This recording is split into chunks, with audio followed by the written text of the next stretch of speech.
Ronnie runs a disco walking tour with his son Braden, and when a sexy woman takes the tour, it begins a competition between father and son for her love. It also signals the arrival of an oily strangler who stalks the streets at night.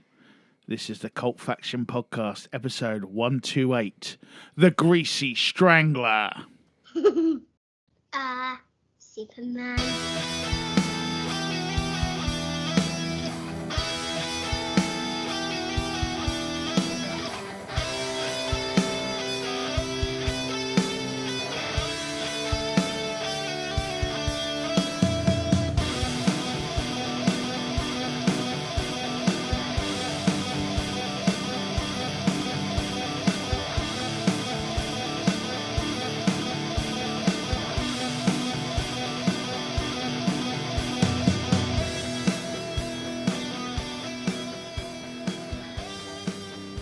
Hello and welcome to the Cult Faction Podcast, episode 128, The Greasy Strangler. I'm your host this evening, Brett Summers, and I am joined by Paul Hawkins, Damien Hicks. And we're here to bring you a podcast of fun, excitement, podcast. And we are bringing you a films. podcast. Any of the other stuff that he just said there, I'm not sure is going to be true. It's purely He mentioned coincidental. excitement, didn't he? Yeah, I think so. Brett, you've never listened to this podcast, surely. Well, I'm excited and I just can't hide it. Anyway, just before we go and turn our spotlight onto the Greasy Strangler, we need a catch up. What's been going on in the hood, guys? Damien, what have you been up to? What have I been up to? Work and getting ready for Halloween. Ooh, what does that involve? You bought a few goats and Yeah, getting ready for, the a couple of goblets. sacrifices and stuff like that. Built a wicker man. No, but I've built a little wicker child that one of the kids is going to go in. Fantastic. No, I haven't. I wish. That'd be amazing. Maybe next Now year. let's burn it, kids. Quick, one of you get inside. Paul, any pagan rituals at your house? I just want to know which kid he's going to put forward. Depends how well behaved they Which are for one's the the next week. favourite? Well, I've got a new motivational game at school this week now. Yeah, Can you not get the kids to fight to see which one has the privilege? they do that anyway, so it's just whichever one wins on that particular day. Yeah, no, I've not been up to much. Yeah, pretty not much. I did spend... Pretty not much. Pretty not much. Not much. I did Hashtag. spend about an hour, I want to say Sunday, but it could have been Saturday, doing some DIY to my Halloween costume. I thought you were going to say you did some DIY around the house. It's like, fucking I hell, that's... I don't even have a costume yet. Jesus. Well, No, I'm not going to say that. That's a bit inappropriate. I bought... Well, he's a zombie. I got 2 Halloween parties, and the missus has told me that I can't go as the same person for 2 of them. So I'm going to go as Gandalf to one, because I went to Gandalf here last year. You did, yeah. But not to the other place, so no one's seen me there as Gandalf.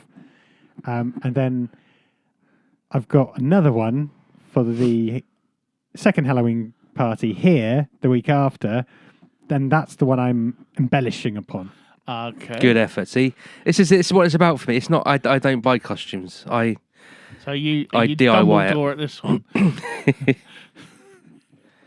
He's not going to say. No, I'm not going to say. No, just because it's like in this one I'm James Bond, at the other one I'm Reservoir Dogs. No, so, You know. so I've almost... And if there's a third, he'd be a chauffeur. I've almost completed the outfit. I can go as is now to this Cool. to Halloween party here, or I can waste hours and hours and hours doing one thing You're to going to top it off. waste hours. You have no idea how much time I've wasted this last 2 weeks sorting out You've things. made promo videos probably, I think. There is the promo video. I'm still... There's part of I still haven't got over did the you not see dinosaur ones. the ticket booth? Yeah, I saw that outside. Yeah, Yeah, No, I haven't yet. yeah. So that's part of a outdoor prop. So we take shit seriously here, folks. That's what you need to take away with it. If you're gonna do it properly. Do it with style. Yeah. Next year there'll be full on animatronics. What, from that band? No. I What about you, Summers? You been up to anything? I have been at work, at school, changing lives. One day Not at a necessarily time. for the better, but Yeah. you've been Yeah. changing lives. Change is a subjective word. I agree. I've vaxxed the hallway carpet at the weekend because that's what I do now. Rock and roll, baby. Welcome to our world, Summers. And We've been there for 20 odd years, so yeah, that's and, the norm for us. Don't Henry Kelly me. I'm not playing catch up. And taking pictures of my cats, which is also something I appear to do. If I got hit by a bus now and they wanted to ID me or quick look at his pictures, who is he related to? I'll look like I'm a cat. Oh, crazy cat man. And my dad's called Papa John. So it's been crazy. Yeah. Crazy times. But half term is a coming. Fuck off. And so hopefully that'll be top notch. Cool. Right. Oh, did I? No. I did Peppa Pig World the last time we got together. Oh, didn't yeah, we? yeah. Yep. Yeah. So that's it. There. Unless you've been again. No. I know you Jesus liked Christ. it. He bought the annual pass. He's going to use it whether it's raining or what. Have you seen how much the annual pass is? It's Peppa's birthday ridiculous. Is it 100 quid or something? More much, and the rest. It's a ridiculous amount of money. I forget exactly now. I was like, looked at it. That's a fam. So for 4, you might as well go on holiday. All right, I will. Yeah, you do that. again. Yeah. So Peppa Pig World, if you're looking to sponsor a podcast and maybe chuck us some free passes, the children would love it, and maybe we could do a review. They would. So Sarah knows someone that maybe an works for interview. Polton's, and they only get 2 free tickets a year. Whoa. Man, that's tight. I mean, that isn't is it? disgusting. I bet they have a good Christmas party though. Imagine someone pissed up as Peppa Pig running around halfway through the night or something like that. Pepper and George probably get it on. I'm not going that dark into YouTube. Oh yeah, I'm sure it's out there somewhere. On the tickety tock. But okay, so that's what the fun and what we've been doing in our social lives. What about our professional lives? What have you been watching, Damien? If only it was our professional life. Yeah. Yeah, which reminds me, don't forget to like and subscribe. Don't lower the Please. veil. Don't see the man behind the curtain. This is our livelihood here. Yeah, help us. What have I been watching? Do you know what? I haven't really watched a lot. I've watched Slow Horses, but you talked about that last time round, Paul. Have you And watched it I've all? watched it all. Did you like it? It was a weaker series than they have been. Do you get my point about how he really is such a knob? Yeah. No Definitely. spoilers, oh please. No, I won't give any spoilers, but it is definitely weaker. You've had like 3 years Yeah, that's to true. start watching this, Summers. Yeah, but I've flagged it up that I wouldn't like spoilers. It's not like it's Invaders from Mars from like 1950 something. Fair enough. Anyway, yeah, I won't give it because it is still relatively current anyway. So, there's not enough of Jackson Lamb in it, Yeah. and there's I don't know. Just the plot seems a little bit way too over the top. Yeah. I didn't Just- mind. Doesn't make it not enjoyable. The problem is last series had pretty much everything. Yeah, Had load of action. Then basically living 2 fingers up to the yard, or what? Not the yard, but whatever they are, the professionals. yeah. Forgot what they, yeah. Yeah. And death and proper death, and then it comes back with this one, which is Yeah. but still good. Yeah, it's a bit like what we say with number 9. Yeah. It's inside number 9 where it's they got such high standards that when it drops, it's noticeable, and it's the same for this. Yeah, but But again, it's still worth watching. and we get the little teaser at the end. Slow Horses will Yeah. return. It's like, yes, Mummy Pig's still writing and directing. Oh, Circle of Life. Yeah, look at that. Yeah. It's like we planned it or something. Yeah. Okay, Paul, what about yourself? So we have binged watched Sweet Pea. I've seen episode 1. What is this? I do not know what this is. So Sweet Pea, and I don't think I'm going to give too much away. Oh, God, here we go. No. It's kind of in the trailer, isn't it? Yeah, it's in the trailers. So it's basically stars woman or actress of the hour, actor of the hour. Actor, the girl from Fallout. I think Ella it's Purnell. interchangeable. Some like it, some don't. Yeah, no, the girl from Fallout. Yeah, so Ella Purnell, and also she's at the Comic-Con in And London. Miss this Peregrine's weekend. Home for Peculiar Children. Okay, I think I know what you mean. Yeah, but you're She's got definitely. big eyes. Anyway, That's all that Shelka keeps saying. For the first episode, I can't actually concentrate because I can't. I stop actually staring at wonder her if eyes. she was in that advert years ago. Do you remember when there was like the wig with the big eyes? But anyway, so it. But we like you. So Sweet Pea features around a young woman called Rhiannon, but most people call her Rhiannon because they don't really notice her. She's basically bullied as a kid. Downtrodden, Yeah. sort of. Yeah. Pulls her hair out as a kid because she's traumatized by this bully at school. She goes through a really difficult time in her life, loses her dad, loses her dog.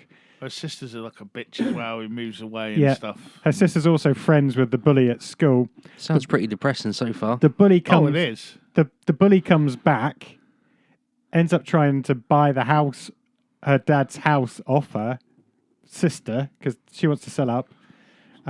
She's a property magnet or And something. it gets to the point, Realtor. It gets to the point where she flips, She's had enough. and she might. She goes all Michael Douglas on this. Oh, a bit worse. Cool. I'd say. Bit Harry Brown. Oh, even better.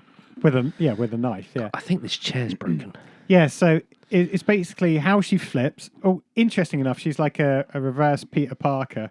So she wants to be a reporter at the local newspaper. Oh, she goes around She's- fighting spiders to turn them into humans. She starts off as a receptionist, and There's a show. she wants to go for it to be a junior reporter. Anyway, she ends up becoming a junior reporter, and maybe she happens to get the inside scoop on some breaking news in the local area involving people going missing and and dying. Okay, that's further than I've got, so that sounds even I know, more I've watched it intriguing all. now. Watched it all. But So yeah. what is this on? So it is on Sky. Yes, Okay. I believe so. Yes, Yeah, is it? I don't know. I think That's it why I is. asked. Yeah, I think it is. Yeah, no, it is. Yeah, it's just I've watched it on Sky. On the Player thing. the old thing, player yeah. jobby. I'm questioning myself now that you said that. That's called Sweet Pea. Sweet Pea, yeah. So Ella Purnell, some other people. But it does start very downtrodden, depression on purpose. Like it sets that real like, oh, what a poor life she's had and all Okay. that, and she's all, yes sir, no Sophie, that's why I can't do it, and gets screwed over and then And again, This is it. I don't even look to see what's on the Sky anymore. no, nor do I. But I this don't is, even know why I pay for it, to be but this has perfectly been honest. advertised, and I saw Ella Purnell's eyes and thought, oh, I know you. But as I said, I've watched the whole series. There are some twists and turns. Yes, it's a bit obvious in places what's going to happen, and how you think it's going to end. But it also ends on a possible cliffhanger, so you know there's going to be a season 2. Cool. But yeah, definitely worth a watch. Oh no, I do want to see the rest. I'd give it a strong 7.5. It's got its flaws, but it's quite nice to see a serial killer Yeah. that's actually a woman for a change, particularly one that's Well, episode Not one, Dexter. episode one, I would have given like an 8 to a 9 to, because it sets it up really, really well. But like I say, it's then where it goes. Once the flip happens, it's always what happens next. But another thing that's on Sky that we watched is The Radleys, Oh yeah, I've watched that the too. this family week. of vampires. Oh, fucking vampires. Yeah, but it's Halloween. Yeah, but vampires. It's yeah, always but- vampires. Why is it always fucking vampires? Well, you- Do they sparkle? No, And it's it's Damien Lewis, Kelly MacDonald, and Damien Lewis as his brother. as his brother as well, who's got long hair. All and right, is so up you- there, okay. yeah, You know And, you said that twice. and some other people, and it is shit. Ah, okay. Yeah, Don't watch it. It's on I wasn't Sky. planning to. It's vampires. that was our general consensus as well. It was basically the Waltons Kate with teeth. Kate wanted to turn it off after about 15 minutes. I said, well, no, we started it now and I need something to talk about on the podcast. And then she just moaned at me all the way through. Yeah, predictable. Yeah. It's acted really well. Kelly MacDonald's brilliant. Well, Damien Lewis. Damien Lewis He's- is To be- a Jedi. To be Yeah, honest, guys. I was disappointed not with Damien Lewis per se, but how they got him to act. Because Damien Lewis is brilliant. Love him on Billions. Love him in pretty much everything I do. I think he was just absolutely wasted in this film. Well, Not- he had 2 roles. yeah, but he couldn't exactly shine. But it didn't. I think it lost. I didn't think it had an identity. I think at some point it wanted to be this edgy Yeah. film about this family of vampires, and as their children are getting older, they're suddenly like, I guess, in puberty. They're sort of older teens that they're coming into discovering they're a vampire Yeah. type thing. Some of it was And- about coming But, of age, yeah, like literally coming of finding age and finding yourself. yourself as a vampire type thing. And am I then, gay? Am I a vampire? Oh, Yeah. and both. Yeah, and then the son's obviously gay as well. Because we That's need what. that one. That's Yeah, what I you was need that referring now. to. Yeah. Not me. And then you've got the new guy that's just moved into the area, who is he's a cool black dude, and is he Isn't it- Is he a And- descendant of and Van then- Helsing? No, he's the an ex daughter police like- officer. the daughter likes, but it is really, but the dad's a policeman, and Yeah. something happened. The mum disappeared, but then guess what happened? Got ya. And then the daughter likes him, but then he likes the brother. I think. Yeah. So And it was all I mirrors- cliche. I tell you what, for a film that's shit, we're spending a lot of time talking about it. Cliche. I'm just saving people the time. But the reason I'm really disappointed, wasted Kelly MacDonald, waste of Damian Lewis, and I think you mentioned it just didn't really know what it was supposed to be. Like, Because 1 minute, it's kind of, you have your little fun bits, but 1 minute it's at home with the Braithwaites. Yeah. Then it's trying to be like a serious, violent horror. Then it's trying to be like, and it was a shame because I thought it was going to go in one way where the girl turns and she starts getting a bit nasty with her parents and Yeah. like telling them to and F then off. you and, never see her again until the and, end. and then she becomes nice. It's like, well, hold on. You don't that would've- see her. She just No, goes. you she, see her every now and again. Tracy, she Tracy Barlow's. No, she goes comes- upstairs. Then Then you she don't comes see- back a little bit. But that would have been interesting. Her Yeah. going off the rails, the boy going off the Yeah, rails. it But was- yeah. How they do it as well is there's all different wheels in motion at the same time with the different characters, because mum has had a fling with brother before, and before that, but No, he before turned husband, and I wasn't going to tell him that bit. I'm never going to watch No, it. but I'm just saying for anyone listening. But you get all these different bits going on, but it's like while these things are going on, we're with the wrong person. So why that's happening, we want to be with that person, seeing what happens there, not with this person who's doing something mundane and boring over here. It's like we're following the wrong person around when all the things are going on. So every time something happens, we're with the other person. It's like, no, I want to see that bit. I didn't want to see that bit. Okay. And then it kind of, and then halfway through, there's someone putting in a for sale sign across the road. And me and Kate both just looked at each other and, well, I'll put it this way, that for sale sign comes in useful in the climax of the film. And but yeah, it was, no one was rubbish in it, No. but it was rubbish. Yeah. Yeah. And again, It was- it's a shame. When we always say this about horror films, particularly vampire films in particular, it's been done so many I don't times. watch Yeah. them anymore. Just But the nothing question, new you the can do with question a I want to vampire. ask though is, was it a TV pilot that they then just put out as a movie, do you think? Well, it could have been. It felt like it. Yeah. It felt like they've got an idea for a series. Should we make a pilot? It was And then- like exclusive film. It's only on Sky, and I thought, is this Yeah. like an Atlantic HBO like TV Yeah. pilot? and if that's they then make a been- hit, then yeah, we might Yeah. make another film or something like that. the only real positive for me is that it was nice seeing Damian Lewis back on the screens. Yeah, he appeared in the last series. and recent events as well. Yeah, his poor man's he came back in Billions for the last series for a little bit, but it gives me hope that he's going to find a really good role and come back. And Kelly MacDonald is like everything she touches is gold anyway, even if she's in something for 5 minutes. But it was just, it didn't quite go anywhere, and people disappeared for a while and then come back again, and so that was nothing. Anything else, Dermot? So the fourth season of Outer Banks, or rather the first part of the fourth season of Outer Banks. And what's Outer Banks again? Outer Banks is adolescent Goonies. No, young adult Goonies. Yeah. So imagine the Goonies have grown up a bit and they live in But they were Carolina or They something. were 30 in the Goonies. Yeah, but so these I think the first season this kid's dad had gone missing and it was the hunt for the kid's dad. Second season, some other treasure they were looking for. This time round, they've been recruited to look for Blackbeard's hidden treasure. Blackbeard's ghost. And it is what it is. It's what we're on the 4th season. It's enjoyable. It's stupid because they always manage to not have a mobile phone when having a mobile phone would be really useful. Yeah. That kind of thing. But yeah, kills 45 minutes. Fair enough. Paul. Alien Romulus. Ooh.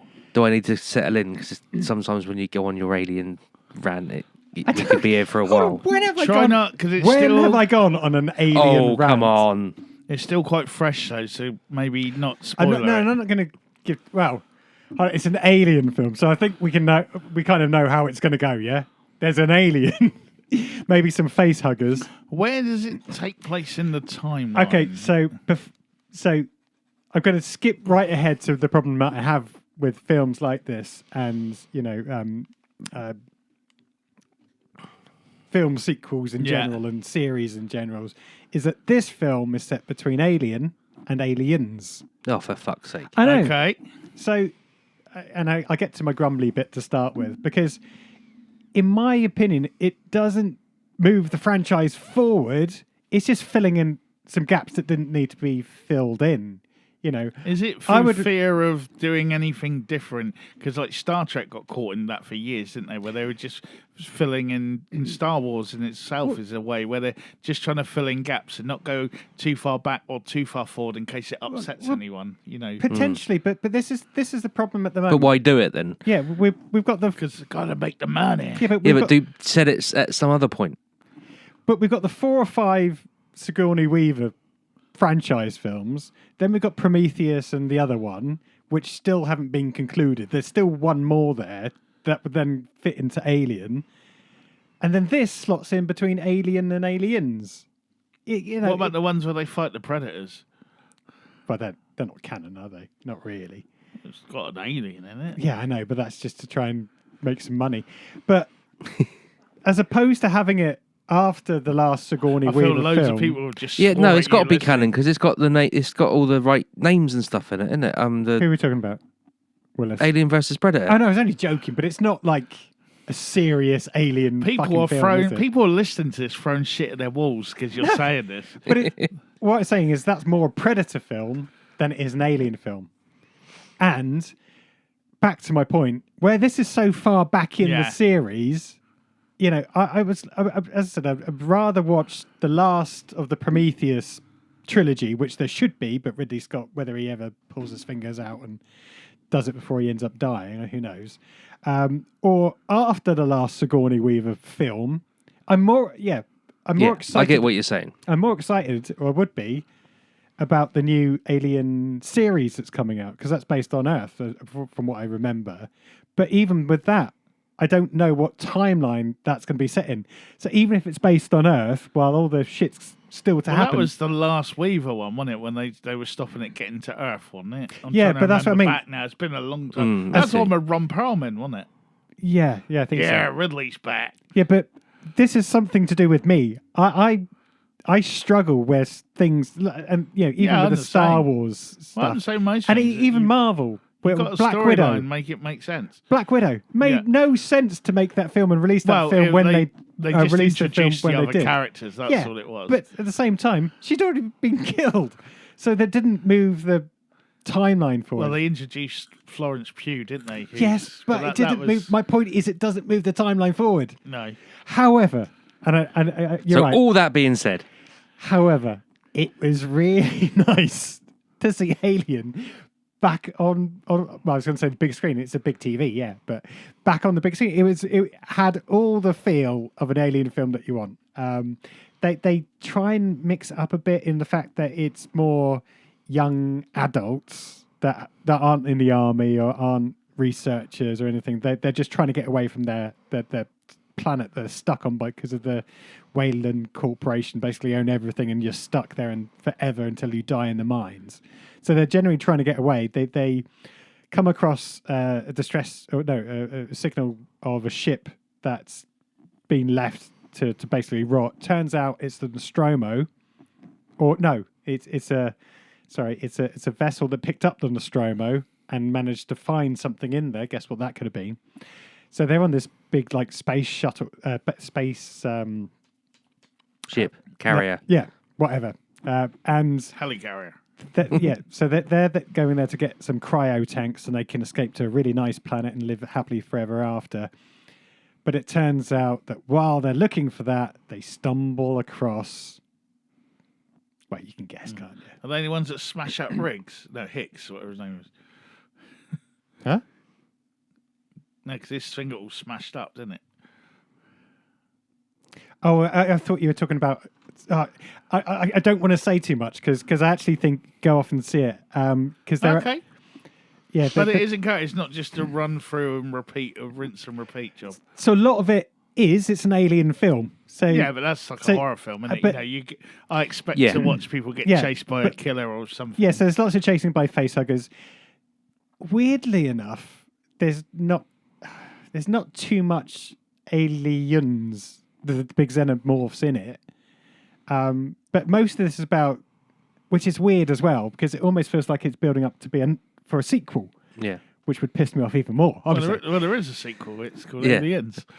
no. Yeah, but I meant for these. Yeah, Yeah. these characters. Well, There's only so much time between the events of Yeah. Alien and Yeah. Aliens that they can. but at the same time, it's nice to see all the facehuggers back running around trying to jump on people's faces. It's nice to see the alien xenomorphs back.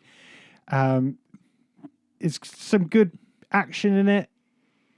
A lot of people didn't like the ending. I had no real problem with the ending. I'm not going to It's going say to that. explode. Yeah, but again, if No, that's right. We'll wait and if see. you've seen anything on Twitter or anything, No. there was a lot of Twitter chat about, or X chat, whatever we want to call it, about or how it's a rubbish ending, or didn't like certain stylization of a certain alien beast type thing. I had no problem with it. I had a problem bit with the ending, and it was a Yeah, bit don't forget, corny. we have a problem. People were moaning that everyone died at the end of Rogue One. It's like, Yeah, but that was That was the fantastic point. ending. Even I get that, and I it's like, lost interest they, years they ago. had to, or they would have been in the next film. Yeah. Yeah, but I did enjoy it. As I said, most of my hang-ups are when it was set, as opposed to anything else, because it's just a bit disappointing. And they could have. The weird thing is, they could have done exactly the same storyline, apart from if they'd have found an alien or something with the alien on after the Sigourney Yeah. Weaver films. So yeah, it was bizarre. But as I said, it's got me really looking forward now to the Alien series. See, I struggle with that because xenomorphs get to Earth. It's just game over. There's fuck all we can do about that. But that was always the whole point, wasn't it? They had to stop them getting Yeah. to Earth. I don't want to see Harrison Ford fighting aliens. So what? What's Harrison Ford got to do with it? Well, isn't Blade Runner part of the Moulin Rouge Corporation? What? They're not going to. They haven't dragged Harrison Ford out to fight aliens. They've dragged him out to fight everything else. Oh yeah, and he's back. He's back as Red Hulking. Yes. Harrison Ford, who hates franchise films, has got in quite a few lately, Yeah. hasn't he? But that's why I'm so happy that he's been back, because every interview is like, I don't know what. That's what the movie's about. I don't care as long as they pay me. I just turned out, said it, and left. Yeah. It's shit.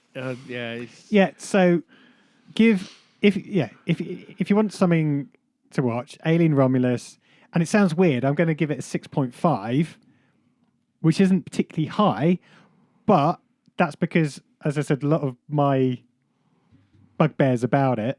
It could be better, but it's just nice to see Alien back, and not them just regurgitating some way to get Sigourney Weaver back again. You know, Yeah, there's- that's fair enough. There's only so many times Well, she's they can bring died Sigourney him Weaver. and cloned Although- already, isn't she? Although saying that, I'm sure she's the voice of the spaceship in it. Wouldn't surprise I think they've done one of those where, similar to how she pops up as a voice in a lot of the cartoons as a spaceship. Yeah. I think she's the robot voice. Galaxy Quest, wasn't it? I forgot I watched that this weekend. I won't talk about it because I don't need to. It's so old. But yeah, I did watch that. I might get a spotlight one day. I mean, that deserves it. Yeah. Shit! It's my choice for next time. Why didn't I just say that? Oh. Well, you haven't had to say it. But I also watched the Disappointments Room. Okay, yeah, I've seen the title card for that. Which stars daughter of Godber, Kate Beckinsale, and some other people. Yeah, there's other people in it. And this is like the greatest horror film ever that they then just fucked up. Oh bugger. I was reading up on it because I was like, well, surely, like, because you're watching it and you're like, there's all these threads and all these things that go in all sorts of direction. Oh, one of the other dudes in it is the new MacGyver lad who was in couple of the X-Men films. You know, like they remade MacGyver. Yeah, I know they did. Yeah, he's in it, and he's right. He's like the young hot dude who's the repairman, and but like it's actually really really good. Oh, and Jeffrey Lewis. I think it's one of his last films. Okay. And it's all about what's her name again? Kate Beckinsale. Godber's It's been a hard day teaching. Godber's daughter, it is. I covered a lot of other films. Godber's daughter is she's had like this thing. It gets revealed later on. They got a son, and they bought this house out in the sticks somewhere.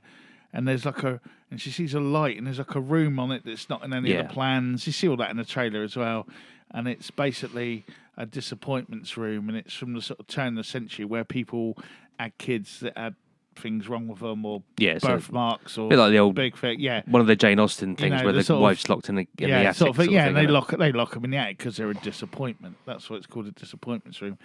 And she sees things, and it's all really good. And Jeffrey Lewis sort of appears around. He's actually quite sinister in it, which is for the guy who's normally like the fun-loving sidekick or good guy. He's quite dead-faced sinister in it, and it was quite good. He was very good at that, actually. May he rest in peace.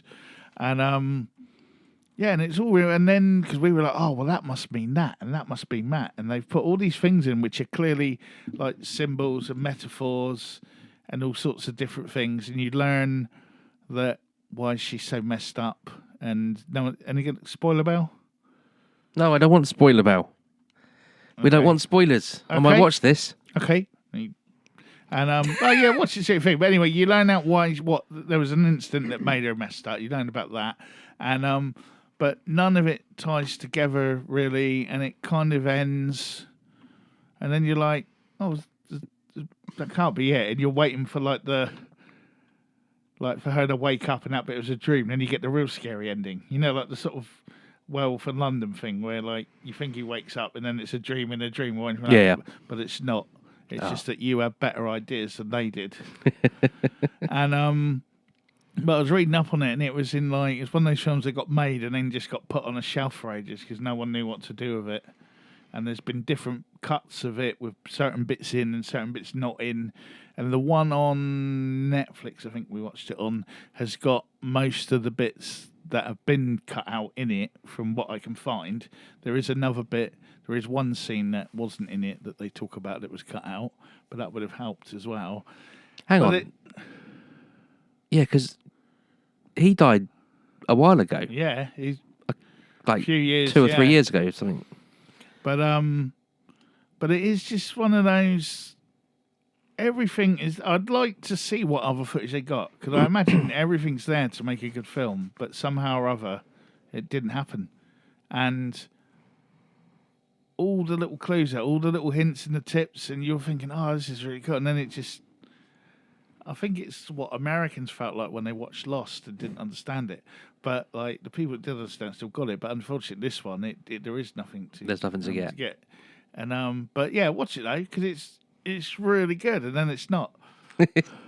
Fair enough. And it's just kind of like, we need 20 more minutes on the end of this just to, or whatever, and it's not. So it was a disappointment. again, everyone does their part well. It just sort of, yeah. And the other thing I watched, I'm just going to sit there while I remember, because I just remembered. At school at lunchtimes, we've been working our way through One Piece. Yep. So I figured I should watch the Netflix show. The live action one, because now I know a bit about it. I go in, and I really liked it. Yeah, it's not very bad. much. It's not that different at all from. A few bits are pushed in together here or there from the net, but then Netflix have only got like 8 episodes, not 2,060. Yeah. So I can understand why they squash some of it together. But so far, I've only watched the first one because I just wanted to like a comparison. And I think if you like the anime, you'll like the Netflix series. I did, but based on episode 1, I didn't like. Well, I knew nothing about One Piece, Yeah. and so when I first watched it, and he stretched, I was like, oh, what the fuck am I watching? But because it just wasn't expecting it to be that sort of thing. Because I knew nothing about it. But you what? Yeah, the devil fruit. Yeah. Yeah. And so the actual anime's coming along all right. Some of it is a bit annoying in the anime way that animes are annoying, but the actual story is quite good. Now everyone's like, "Yeah, I did that," Yeah. and all that sort of thing, and just some of it nearly gives you a stroke through the animation. But yeah, the Netflix show, I enjoyed it. I thought it was. Comparing it to the anime, it matched up. I mean, if you don't like that kind of thing, you're not going to like it. But comparing it to the anime, it matches up. And it was enjoyable. I liked One Piece, the TV series. Yeah, but I will go back and watch the rest probably in half term because I can. Because you can. It's all right for some, isn't it? I've got one more thing. Cool. Unless you got anything else, Summers. I've got one more. Okay, After so this. because it's Halloween, we watched The Last Voyage of the Demeter. So this was... Demeter? Yeah. Okay. This was... I've not heard of this. Well, if I said the Demeter's the boat that was crashed on its way to England and ended up by Whitby... It's fucking vampires again. Fucking vampires. Yeah, so we watched that. It's actually got a good, well, two good cast members that you'll know, Corey Hawkins and Liam Cunningham. Corey Hawkins basically, been in pretty much everything. And I know the name, I can't think who it is. So he's literally been in everything you could Is he the think one in of. Stranger Things that looks like So he's been in Mickey Dolenz? Straight Out of Compton. He was Dr. Dre, Kong Skull Oh Island. yeah, he was in Walking Dead as well, wasn't he? Yeah, he's in Last Voyage of the Demeter, surprisingly. He's got Liam Cunningham, you'll know from Game of Thrones. Happy Days. Yeah, so this sets place on the Demeter, coming from Bulgaria or whatever it is, with a The old slave triangle. strange cargo on board full of dirt, i.e. Dracula somewhere. It's just, not very good. It's a bit of a shame. It's like they're trying to be almost aliens, but with Dracula on board a sailing ship. Didn't they do that in Dracula 2000 and he was on an airplane? And actually, funny enough, it was done in the one who's in prison now from that 70s show. He does the dirt thing and he gets killed first, Could be. ironically. But but they're basically on a ship. Dracula comes out at night times and takes the victim one at a time. It happens over a few nights. But there's someone on the ship from Bulgaria that knows it's Dracula, and he's an evil demon. Is it his uncle? That's weak in the daytime. But as opposed to going hunting for him on a ship in the daytime when he's really weak, Let's wait till night time. yeah, which is just a bit bizarre. And yeah, it's just not very good. It's wasted again, and again, the fact that it's Last Voyage of Demeter, you kind of know how it's going to end. But it's Halloween, isn't it? So we have There's to. no excuse to watch anything with vampires. The only thing that's going to be good, worth looking out for with vampires is the possibly the fact that they're redoing Salem's Lot. Again. again. The trailer looks alright, but again, it's the story. Anyway, last point, just a and Demeter's it's- 5 out of 10, just so I remember. Cool. I've not even heard of that, so I might have a look at it. It's probably a reason you haven't. The last thing I've seen, which I thought might have been on your list actually, Charlie Cooper's Myth Country. Oh no, you're right. I have been watching. Well, I've Yeah. seen two of them: the there's three Arthurian altogether. one and the one I haven't seen is the Black Dog, Oh, that's the first which one. I think is the first one. Yeah. I just happened to flick over when it was on, so I went onto iPlayer That's to, exactly what I to did, start yeah. the one that was already on, and then I watched another one. That's exactly what I did, but it was the Black Dog one I was watching. Yeah, so, really good, easy going, quite funny, even unintentionally sometimes. Yeah. just Is that your how he profile is. on dating sites? Pretty much. Massive. Yeah, no, really good. I was disappointed it was 3 episodes. Yeah. I thought it was going to be a lot more, but that seems to be the new, I think that's the test thing, because they did the same with Uncanny, didn't they? That got 3 episodes Yeah. and all that. So I think that's the new litmus Pilot. test to see. Yeah, we'll see how these go. Well, we might give you 5 episodes next time. And that, but yeah, really enjoyable. And I think if you're interested in folk superstition and myths and legends, whatever, you'll like it. If you watch This Country and think, oh, it's the guy from this country, I think you'll like it. And if you're just someone looking for some sort of nice, easy-going, calm TV to watch in between, I think you'll like it. Reminded me a bit of Detectorists. You know what I Yeah, mean? It was that kind definitely. of just low, chill, watching a guy be really, really too polite sometimes because he's genuinely like, oh, okay, yeah, do you mind if we do this? Is that okay? Oh, thanks. Oh, and it's just brilliant. I really liked it. Cool. So recommended. That's on iPlayer at the moment, and I think some of the BBC channels at different times, but they're all 3 episodes are on iPlayer. Anyone watched anything else? No. Nope. スポットライト The Greasy Strangler is a 2016 American black comedy horror film directed by Jim Hosking and written by Hosking and Toby Harvard. It stars Michael St. Michaels, Sky Escobar, Elizabeth Durazo, and a whole cast of others. It's produced by Ben Wheatley and Elijah Wood, Lord of the Rings, and Winifred himself. And the original cut was actually 2 hours and 15 minutes, but eventually it got 45 minutes of that hit the floor, and we got the classic we have nowadays. The plot involves Ronnie and his son Braden, who run Big Ronnie's disco walking tour, the best and only disco walking tour in Los Angeles. Ronnie is a delusional relic from the disco era and hides a terrible secret from his shy, brow-beaten man-child son Braden. During one tour, both men take a fancy to Janet, a curly redhead who takes a shine to the disbelieving Braden, and the two begin a whirlwind courtship, much to Ronnie's dismay. In the city of Los Angeles, though, a greasy strangler begins stalking the streets and murdering people, and as the father-son love triangle intensifies, the killings continue. Intensifies. Intensifies even, sorry. And Braden Testify. starts to suspect his own father. Ooh. Okay, the Greasy Strangler. First memories in Damien.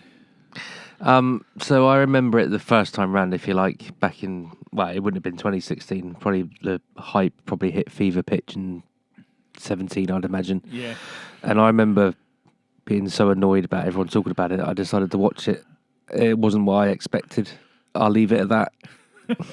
Paul? No, this passed me by. I don't know. I don't know how, but lucky enough, I just don't remember ever being mentioned in any of our conversations at the time. I just remember there was at one point in around 2017, and I don't know why. It wasn't lockdown then, was it? It was No, before no. lockdown. But I was flicking through, and on the categories on Sky Movies, that actually had, there was like about a month where it had cult movies. And I was like, what? Okay, and I have a look, and it was all the usual ones you'd expect, and half the, we've done some of them, and all the ones that they say are cult movies when they aren't really. Yeah. They're just movies that are on Sky anyway, but they've just put them in there. And then there was The Greasy Strangler, and I was like, well, don't know that one. I'd not heard of it, and so I thought, oh, what's that then? And I've been telling everyone about it every day ever since. And yeah. So it was unheard of, and then until it wasn't. Yep. It had a budget of $20,500, which it made back in its opening weekend, with a final box office of $57,091. But it made 49% of that back in the first weekend. But not bad, obviously, since then, it on Blu-ray and DVD and whatever else, video probably. Cause I mean, to be fair, they could have put that 22,000 on red, and and 50-50 chance to get their money back. So Yeah. swings around the one person that often gets missed out that I have noted on here, the music of the film was by Andrew Hung, and I think that should be noted. I think he did a great job in the unique soundtrack that it has. Yes. That's your opinion. Okay, the film stars Michael St. Michaels, who was seen in Ninja Academy, the Once and Future Smash, as Big Ronnie. For a second there, your voice was perfectly in the microphone. For a split second. Just for a split second, Yes. I know. I'm trying to read it. You can hold Sky it. Escobar is Big Braden, his son, who was also in An Evening with Beverly Loughlin. Actually, nearly everyone in this is also in An Evening with Beverly Loughlin. Well, yes, same director. It's the same director, same follow-up. Elizabeth Durazo, who, upon watching it this time, I realised that she's in Eastbound and Down. But in Eastbound and Down, she's Mexican, and in here, she's No. she's a little bit darker than she is in Eastbound and Down. So I don't know if you can do that anymore. But Maybe she just went out in the sun. Janet, and and there's a Oinker is played by Joe David Walters, because I just feel he really committed to the part. And Big Paul is played by Gil Gex, who should be in a lot more films. Okay. Yeah, on to the plot, I suppose. We talked about our first impressions. And We have. We've got hints of where this may be going with different people. Over to you, Paul. Okay, Ronnie, a pathological liar who fabricates stories about disco groups like the Bee Gees, runs a disco-themed walking location tour in his town alongside his son Braden, who aspires to be a space fantasy author. Ronnie allows Braden to live with him, seemingly because Braden prepares excessively greasy food for him. Ronnie asserts that Braden drove his mother away, though truthfully she left Ronnie for a fitness expert named Ricky Prickles, who had amazing abs, as we're told several times. As we meet the duo, they are on a disco walking tour where they show their customers where the Bee Gees wrote Night Fever. This turns into an argument for free drinks that were promised in the tour advertisement. Ronnie says no drinks, and soon the tourists leave the tour after begging for free drinks and demanding free drinks for quite a long time. Only Janet remains, who Braden talks to, and they begin a romantic relationship. Well, is it? Well, romantic? there's a sparkle there, isn't there? They give it the hint, it's the... It's a relationship. Let's call it that. I like this bit. I think it sets it up well. The whole disco walking tour just cracked me up the first time around, and still does a bit, because although that it is stupid, there are things like that probably are happening in... Oh, of course there At is. the moment, Yeah. like that bit there, that's where he did that, and whatever. That doorway there is where they wrote Night Fever, and it's like... And I really like the people on the tour. Yeah, I wanted to see more of them. Yeah. Well, you're in for it. Yeah, but still more of them. Paul? At this point, I was thinking, I thought Brett was my friend. I mean, we've known each other over 35 years. 38. I'm sure he must know me by now. He knows that I don't really like surreal, weird comedies that aren't really comedies. Surely this can't be like a Jesus Shows You the Highway type fucking film. I'm going to enjoy this. I'm getting lots of indications this is going to be absolute shite already. I quite like is the wrong word. The bit part characters already, I prefer to the main characters in regards to I think they could have had a spin-off somewhere that could have been funny. But no, at this moment, my level of anger is starting to rise. It's the bit. It's a lot. Actually, it's a lot of the film already. But the bit where they start going, free drinks. Free. It's like, okay, they did it for like 30 seconds. And then they carry on doing it. I'm already not surprised that only 45 minutes was cut off and landed up on the floor. But yeah, that's where I am right now. Damien, what did you think of the opener? So as I alluded to when I said about memories, so I remember the hype about this film, and just the title alone gave me the impression this was going to be something of like a noir kind of stalkerish type. Slasher type. Yeah. So that's why I alluded That's to why my you didn't disappointment. veto it, isn't it? Yeah. No, because I know, saw but this. did you forget? No, I just thought it was. There's a number of reasons I didn't veto it. So on second viewing, when the music kicks in and they're walking across to the doorway, this little smile came across my face because I remember I'd almost not blocked it out, but because I was so annoyed that it wasn't what I was expecting the first time round. Yeah. But I think this does a great job of setting its stall out. It's already a little bit surreal. I think they could have gone a little bit further with what the two guys are wearing. It could have. What? Could have. I don't know. Maybe we're going to come on to this, but their fucking wardrobe throughout this film. Yeah, but I think they could have gone further with the wardrobe to give it that proper campy. Are you saying the wardrobe or lack of wardrobe in a lot of the film wasn't fucking camp? No, I'm not saying it's not. I'm just saying they could have done a bit more with it. Right, okay. And maybe change their outfits a bit more often when they're doing the tour. They didn't But have anyway, a budget. I was amazed that they managed to get the wardrobe that they had. I didn't realise it was $22,500 budget. That almost. Oh, I'm not going to say anymore. Okay, let's move on to the next bit before he explodes. Damien, over to you. So it's soon night time, and we then see the three tourists from earlier on at a motel. As they discuss potato chips, Ronnie, completely covered in grease, smashes one through the vending machine and strangles the other two. The mysterious killer is soon dubbed the Greasy Strangler. After his killings, he cleans himself of the grease by standing in a car wash. I can't stop it. By standing in a car wash run by a blind man named Big Paul. Another night, Ronnie strangles a hot dog vendor he had gotten in an argument with earlier, causing his eyes to pop out of his head, which Ronnie cooks and eats. Okay, so you've missed out a lot here. The That whole bit. the bit where they're at the vending machine, But and he's going, What what are these chips made of? Potato. I don't know. But what are you saying? It's like, it's the way that the guy is so apologetic that he doesn't understand, which makes it so funny. I'm sorry, but I'm sorry, what but is he I'm not saying? understanding you. Say it slower, maybe. Can you say it a little bit slower so I can? And I can see this is one of those things where if you're not on that wavelength, Yeah.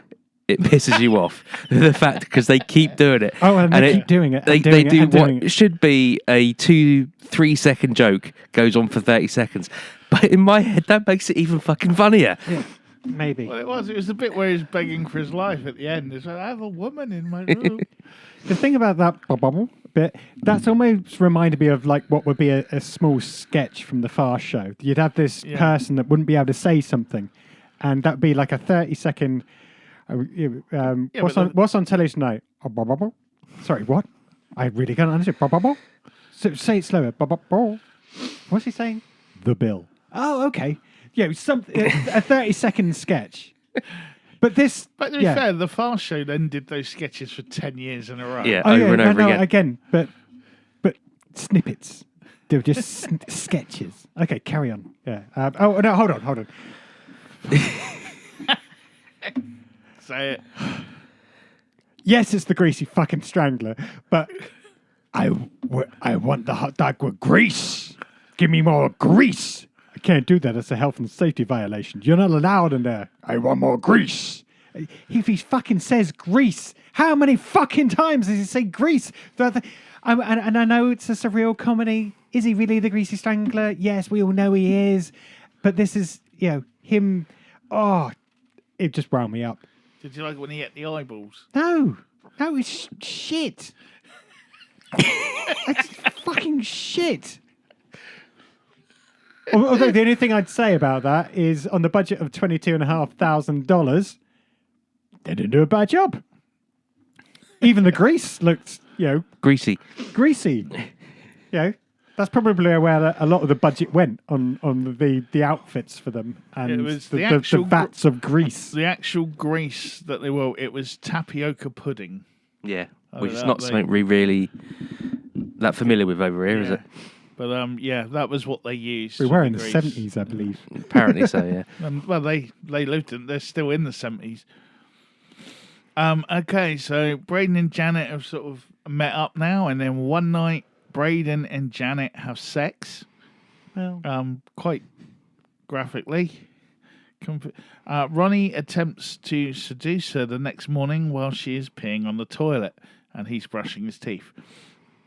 The Greasy Strangler then visits Braden's best friend Oinker and kills him. Ronnie later takes Janet out on a date to the discotheque, threatening to evict Braden if he doesn't allow him to do it. There, Ronnie attempts to kiss Janet, but she resists, saying that she may be in love with Braden. So Ronnie tries to impress her by telling her of his adventures with Michael Jackson, although Braden later confirms that it was a lookalike who cruised Hollywood as a male prostitute. So we get the love triangle is beginning to bloom. I was just getting to like Oinker, and he was knocked off straight away almost. Yeah. Oinker should have been a character for Mad Max 2. It was just the fact that no one even, again, the surrealness of it, no one even mentions that he has a pig nose or anything like that. It's just, No, he's just called Oinker, No, he's and just you called find out a Oinker. bit later why. yeah. Or why he has the nose like he Yeah. does. But we get the underhandedness of Ronnie. And Yeah, greasy bastard. Janet's, I'm not sure if is she being swayed? I don't know. Paul, over to you. You want me to carry on with the plot or just tell you how much my anger is still rising at this point? Well, I'm more interested in your anger than the Oh, plot. for fuck's sake. At this point... Did you like Oinker, though? No, because you don't see him. He's in it for 30 fucking seconds. They talk about potato more than Oinker's in the fucking film. As I said, as a character, he could have been good. He could have been like the character in something like Mad Max 2 that drives a rig. Well, to be fair, he'd be shooting the guns at someone and then Max would kill him. Yeah, but wasted character. But no, I'm getting annoyed. My blood pressure is probably increasing. I'm thinking I think at this point I was actually checking the length and the runtime and how much I'd already gone past and how much still to come. Cool. Okay, next bit. Janet is helpless in desire as she secretly watches Ronnie erotically dance. Well, is it erotic? Whatever, he's dancing. His perfect phallus... Well, it's not perfect, is it?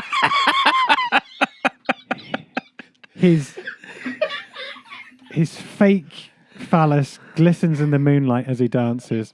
His alluring disco outfit is having an effect on her, but she is in denial. She's trying to basically get rid of her urges. She returns to Braden, telling him nothing happened. Braden is worried his dad is a smoothie, though. Suddenly, a phone rings informing Braden of Oinker's death. Braden and Janet go and identify the body. Braden needs a timeout, so they go to the table at home, and Braden eats Wotsits. Yeah. Should we go to the table? Yeah, okay. Braden tells Janet he will investigate the Greasy Strangler himself, but Janet is scared as it is too dangerous. Braden says he is not afraid of dying. Well, he hasn't really got a life. And he wants to make sure he never murders anyone else. Janet howls at this, weirdly. Braden spots some grease on his kitchen floor, which he gathers as evidence. He then turns to Janet saying, I'm falling for you hard and fast, and I'm shit scared right now. I've got to expose the Greasy Strangler. And then Janet eats Wotsits. Yep. So tell me about his perfect phallus. Well, I mean, I was a bit worried to start with in case it was a real thing, but obviously when you get a close-up, you can tell it's just some weird shaped phallus that they've stuck on and used a hell of a bush to hide whatever they've been sticking it on with.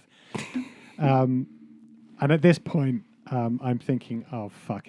The film's really going there, isn't it? It's this is just a taster of what's to come. This is the taste of the greasy shit that I'm going to be subjected to as this film continues.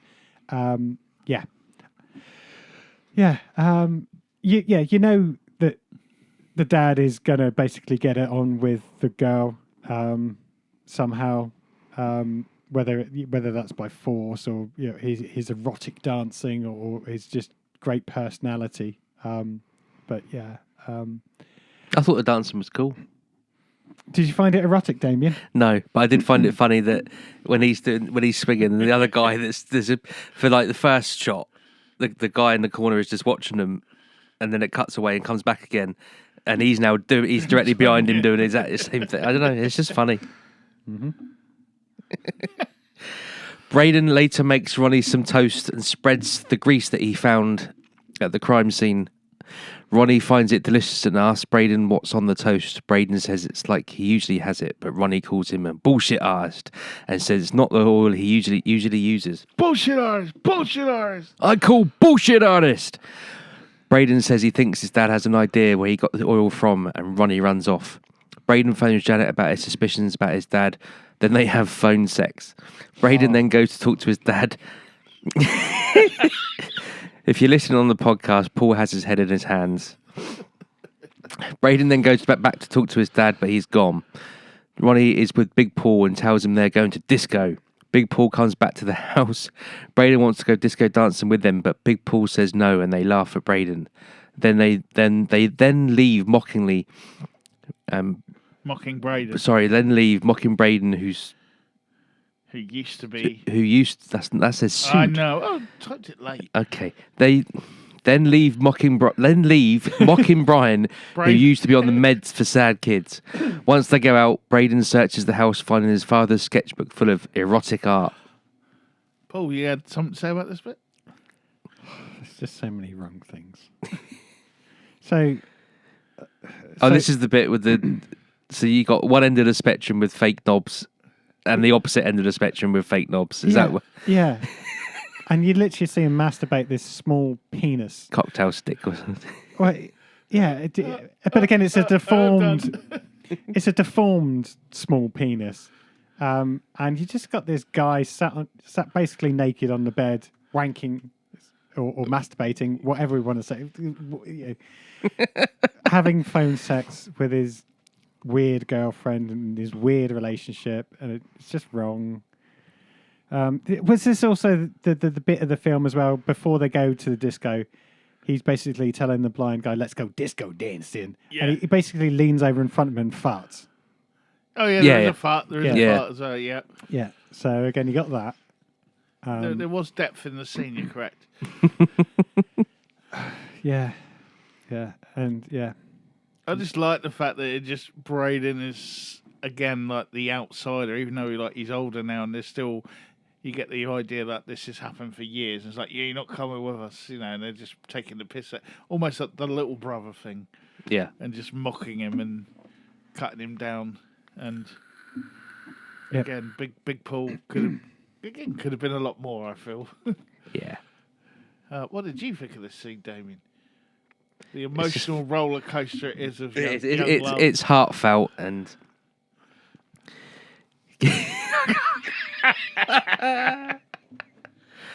No, I like. It's funny. So there's part of me that was expecting Big Paul to say, "I'm only joking." Yeah. Of course, you can come along because you think Big Paul's going to be a nice guy, but what point of the film to date do you think he's going to be a nice guy? Well, he's a cool dude that runs a car wash. Is he? What? you know. He's blind. He runs Yeah. a car wash. He must be quite laid back. He's chill. He's disco, but he's not. He's got the twat for like a best friend. Yeah, you can't. They're not best friends. They just go discoing together. Well, Big anyway. Ronnie and Big Paul. Yeah, they might have been best friends back in the day. No, he was best friends with John Travolta, wasn't he? In real life, he was John Travolta's hairdresser. Yeah. Great. And that's probably why, he had to do this fucking film, because John Travolta started losing his hair and needed professionals to sort his hair out. Let's see what happens next then. Well, anyway, Braden rings Janet saying, "Come over now. I'm shit scared and I love you." She does, and they get jiggy. And then as Janet leaves the house, Ronnie is waiting. He tells her she looks deliciously sexy tonight, and she responds positively. And Ronnie talks about the creamy milk in the cocktails he had, and this gets Janet going. And when Ronnie asks her, "Do you want to come in and do something sensual?" she pretty much drags him back to the house. So the love triangle is complete. Yep. You think she's going to resist, but she just cannot resist the charms Of Big Ronnie of Big Ronnie. and his talk of milky goodness. Milky cocktails. Yeah, I was going to write something out, but even it got too much for me. But, so what did you think of Janet's portrayal, Paul? Yeah. But what? I mean, what portrayal of what? Braden. She's got off with his dad. Oh, I thought you said portrayal. No, betrayal. Oh, right. Well, yeah, they did it so they could get some laughs in the next scene, no doubt. That was it. It's supposed to be funny about how this unerotic guy is so sexy, and she finds him sexy and can't help herself. That's what it's supposed to be. Okay, well... Let's crack on with the plot then, let's shall we, read Paul? on then. Oh, great. I have to read this bit out, do I? Ronnie and Janet have sex. Oil and grease. Lots of oil and lots of grease is involved. And there's lots of sex. All night. Braden is crying in the other room. The next morning, they laugh at Ronnie's massive mouse's head. And then at work, Ronnie tells Braden he's officially dating Janet. Oh, God, yeah. And then a bullshit, horseshit artist row erupts. It goes on and on. Braden screams, "Janet was my first, and she's And she loves me only. and she loves me only," which Ronnie calls bullshit and explains why. Ronnie threatens to evict Braden and his whiny ass forever. That night at dinner, Janet and Ronnie are all over each other, eating the food that has been cooked for them in lots of grease. And later in bed, Ronnie romantically declares, "You are so much more than a hot, wet pussy," to Janet. He declares her, a hootie tootie disco cutie, which they repeat again constantly and constantly over and over. What they do, whilst dancing, surprisingly. All whilst Braden stomps around his room, growling with his hands over his ear. Braden then bursts in angry. They shout at him again constantly, and he starts crying and runs out after Janet moves her butt cheeks to say it to Braden. Yep. Hootie tootie, disco cutie. Hootie tootie, disco cutie. Mm-hmm. It's quite emotional, that bit, though. Poor Braden. I have to admit, that bit did get a bit tiresome for me, because I don't know why. It's just... Well, yeah, you're Probably gonna because it make goes one- on for 2 minutes. And they're both naked, and then she turns around and shows her ass, all the while singing "Hootie Tootie Disco Cutie" constantly. I don't know, but yeah, I again, repeat much. Okay. Braden goes back to... Dog, did you want to say something? Do you want to no. say something, Brett, about how great? I just felt it was really horrible just seeing Braden's heart break like that. Why? He's a loser. He's always been a loser. His dad Losers- should have evicted him. That would have been the best thing for the both. Losers deserve love too, Paul. No. He should have been evicted and got on with his life at an early age. It would have been better if he just kicked him out as a kid and let him get adopted. Well, he could have lived with his mum and Ricky Prickles. Yeah. Ricky Priggles wouldn't have him. No one would. He's a loser. But every loser wins at some point. Nick Berry. Okay. Braden goes back to writing his new urban cyber thriller, Revenge Incorporated, which is set in a dark future where revenge is outlawed. But there is a company you can hire to get revenge for you. But he can't get Janet off his mind, so he goes for a drink of water and bumps into Janet. Braden professes his love to Janet. She replies, "Don't say it unless you mean it." But Ronnie overhears this and once again becomes the Greasy Strangler and goes to the car wash to strangle and decapitate Big Paul using a saw.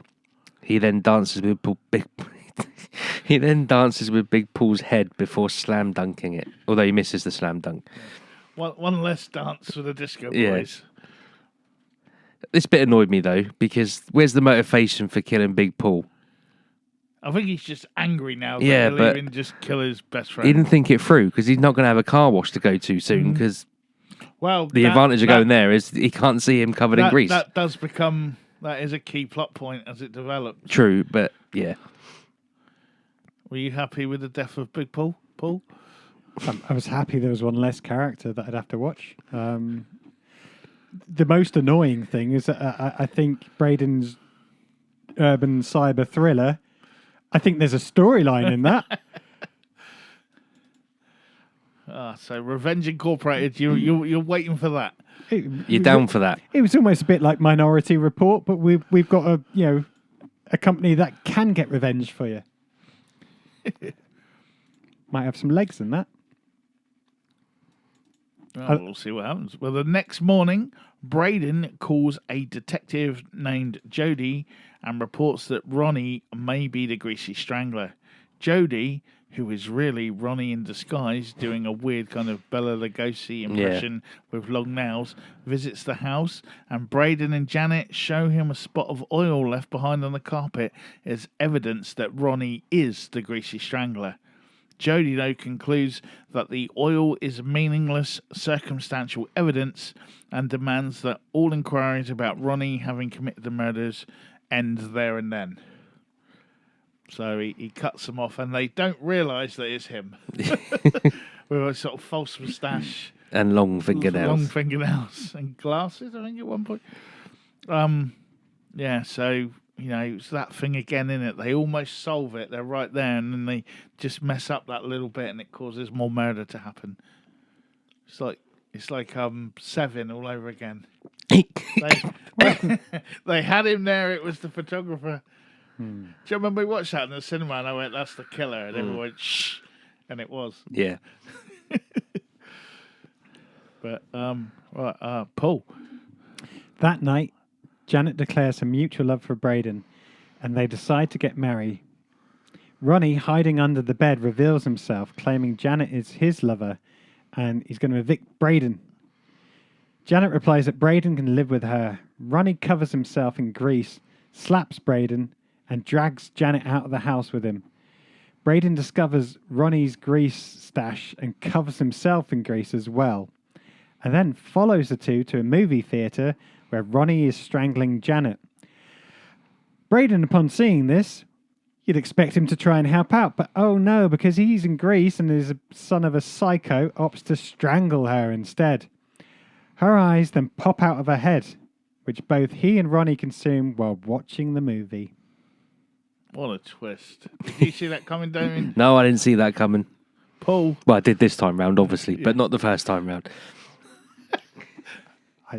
I lost the will by this point. I just couldn't give a shit. Really.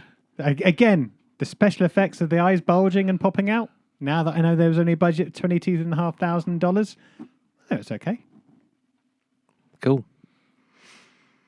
Okay. Well, then the next day on a beach, Ronnie reveals that he secretly cares for Braden despite his annoyance with him. They bond over, in hindsight, their disgust with Janet. They cover themselves in grease and head to a forest where they murder Ricky Prickles. In a surreal turn of events, they then witness themselves being executed by firing squad, watching as confetti and champagne explode from their heads. They venture deeper into the forest, still covered in grease, and then later primarily shake wooden spears at the camera as it fades to black. Yep. Which I'm guessing is like them viewing their sort of end as humanity and them giving into the grease and living wild as greasy stranglers. Yeah. Any other artistic interpretations on those? The one thing I will say is actually where they're having the conversation on the beach. There's some acting going on there. I thought it was rather poignant. Yeah, there's some almost genuine acting going on. Yeah, no, they both are really good. With other things, they both are really good actors, and I think that's what makes it more weirder. Well, they're like this, but yeah. So that was the Greasy Strangler. Again, available on all things. I watched it on the Blu-ray that I own. Others watched it on, was it Amazon? Yeah, it was on Amazon. Yeah, so I gave them back about 1/500 their budget, renting it out. So There you go. they did well. They did well out of me. You're helping the sequel. Yeah. Okay, I will go round verdicts, Damien. Okay. So We won't give a score yet. Just give no, me the I won't give a overall, score. then Give a yeah. verdict. I enjoyed it more this time round than I did the first because, as I explained earlier, I was expecting something completely different. I was expecting a sort of Good film. I was expecting a noir kind of. I can't not cat. I can't think. I got this picture in my head of a movie poster. It's not. It's To me, I don't know if it helps. Doesn't matter. Go on. When I was, you see here the Greasy Strangler, you think it might be like a 70s. That's what I type- mean. Yeah, like Street trash. no, nothing like that. Opposite to that. I can't think of the bloody films now. Zodiac. No. You're talking like your 50s, 60s, stalkery type Yeah. dark films where Like a noir type Yeah. thing. Yeah. that's what I was expecting because of all the hype and just the name of the film. But that's then. So I was annoyed with it. And I did watch it all the way through, but I was still annoyed with myself. This time round, because I knew what I was expecting, or knew what to expect, I should say, I enjoyed it more. I loved the soundtrack. I think the soundtrack suits it perfectly. I'll agree with that comment. Yeah. A lot of people don't like. A lot of people were annoyed by the soundtrack, but No, I think it suits it absolutely perfectly. It matches the film. And they do. The director's done something really clever with the shots. It's not just this type of film. Even like a trauma film like this would be a lot of fast action cuts. These are mid-range shots. So like the very start of the film where they're walking. It's almost a bit like Reservoir Dogs. You're right. That is exact. Not trope. That's not the right word for it. But that's the style of directing that they've used, where they're mid-range. They're not long shots, but they're not close-ups. There's a close-up when they're doing the argument, the horseshit argument, but most of it is mid-range. So which as an audience, as a watcher, you're not in the action or you're not outside of the action. You're in the middle, which gives it that kind of surreal, dreamlike feel to it. Yeah. Yeah, no, I like that. A lot of panning as well. Yeah. Like sort of following it along like big...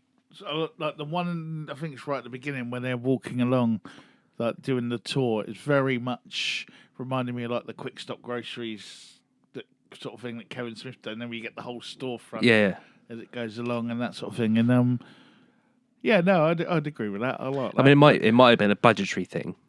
It may not have been, but even with the when they're in the disco, the camera is set up in one position, and it doesn't move. So it might, like I said, when they're dancing, and the guy's in the corner, and then he's joining them, doing the same dance with them. That camera angle hasn't changed, so it as an audience, as a viewer, you're not in the action as such, because that's what editing and all that does is gives you the same point of view shots and that sort of thing. Yeah. It's not giving you any of that, excuse me. Yeah, you're right. Yeah, we are just an onlooker all the way through, aren't we? It's almost voyeuristic rather than good word. being inside the film, like most films try and make an audience feel. As far as the plot goes, there isn't really one, is there? Let's be honest. I think there should have been more killings. Yeah, That would have made it funnier because I don't know why, but I piss myself laughing every time. And it's probably even the same shot. They probably just shot it once when he's in the car wash and he's being washed all the grease off him. Every time it cut to that, I pissed myself laughing. I found it funny. There should be more of those. So I think you should have killed some more people. I've lost my train of thought. You want my verdict, but not my score. Just your opinions and stuff. Having said all that, though, it is disappointing in that you can see what it's trying to be. We've mentioned Troma a couple of times, and it doesn't quite, in my opinion, reach that standard. I thought it was a bit higher up than the Troma, because a lot of the Troma stuff, whilst it is good for what it is very much kind of cardboard plywood sets and sort of. But maybe that's the charm. I don't think there's any charm in this film. There's certainly no charm. Yeah, but I would argue that might be on purpose because no one in it is like. I'm not saying it's not on purpose, but that's I don't feel it has. But Troma was always low budget and kind of looked low budget. Even though it was low budget, and you'd have like the car crash with no one driving it because it was being pulled along. I know that. Yeah, I know what you mean. And whilst that is its charm in itself, this looked more like an actual film rather than. Troma but that's the thing. That's what it. Yeah. But in my head, it looked like it was trying to be that, no, I get you. And having more money to do it. So. Don't try and be that and be your own thing. Because let's be honest, I mean, everything's been done. Virtually everything's been done. So, nothing in this film is shocking. I think there's a few things in this film that haven't been done before. Well, you say that. In this genre. I guess. But it's almost... It wants to be a comedy, but it's not mainstream funny enough to be a comedy. Mm-hmm. The horror isn't really horrific enough to be a horror. He could have been scarier as the Greasy Strangler, which. Yeah, because I was always on the bit of like, are we supposed to actually, especially like at the beginning, are we supposed to realise it's him? Yeah. Or but the very first time, with the three people, and you see him wander along. Is he supposed to be so greased up we don't recognise? It would have been better if there was a twist. I'm not going to lie. And then we find out it's him. The fact that he loves grease and is an arsehole, and it would have been more funnier if it was big whoever, Yeah. More funnier. Oinker. It might have been funny. I should have said not more funnier. That would imply that I found it funny. And carry on. What else did you go on, you carry on, Paul. You picked up the baton. Oh, okay. So, yeah, this is obviously not my cup of tea. You know I don't like surreal, dark comedies. This isn't dark, and this isn't really a comedy. So you like it then? No. That's what it... Yeah, maybe that's what it's trying to be, but... it's just not my thing. It's not my forte. I just don't find any of it funny. The fake penis is Jesus. If this was Mighty Boosh sketch that was on after 1 a.m. or something, there may be some shock factor. But this film doesn't really have any shock factor. It's just crap. There's a big penis, great. But, you've done that to try and be funny. I'm not laughing. Oh, great. Now I have to watch this big penis for 5 minutes and still not find it funny. The repetitive bits, which again, I think if you were stoned with a group of lads you'd be giggling anyway. But if the film was on in the background, you'd probably think at the end of it, that was a fucking funny film. We were all laughing our asses off, weren't we? And then the next day you'd be going, bullshit, you're bullshit. And, in the playground or at college or whatever. And that there'd be some chuckles because of that.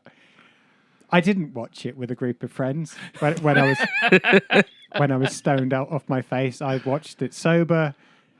And I just found it really hard to watch because again it's just not my cup of tea, and no disrespect to the director, I kind of got what it was trying to do.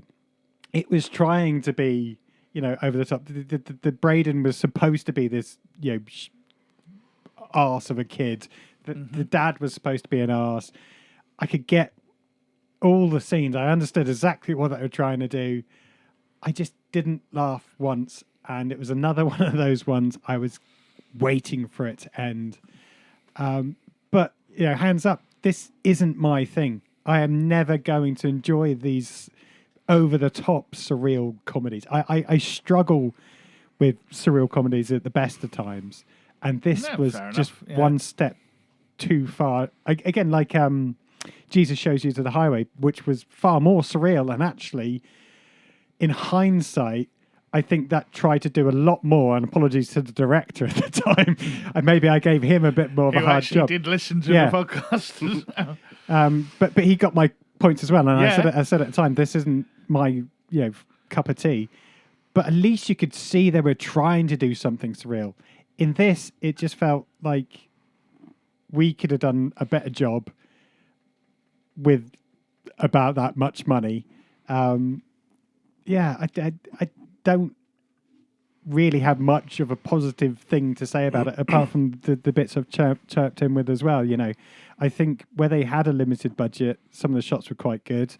There was a semi-poignant scene with them on the beach.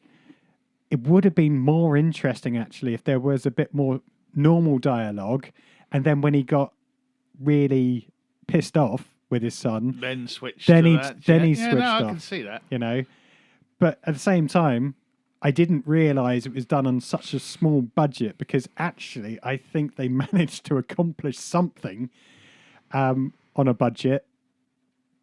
Well done. And, as I said, they made their money back more than if they'd have put it on red.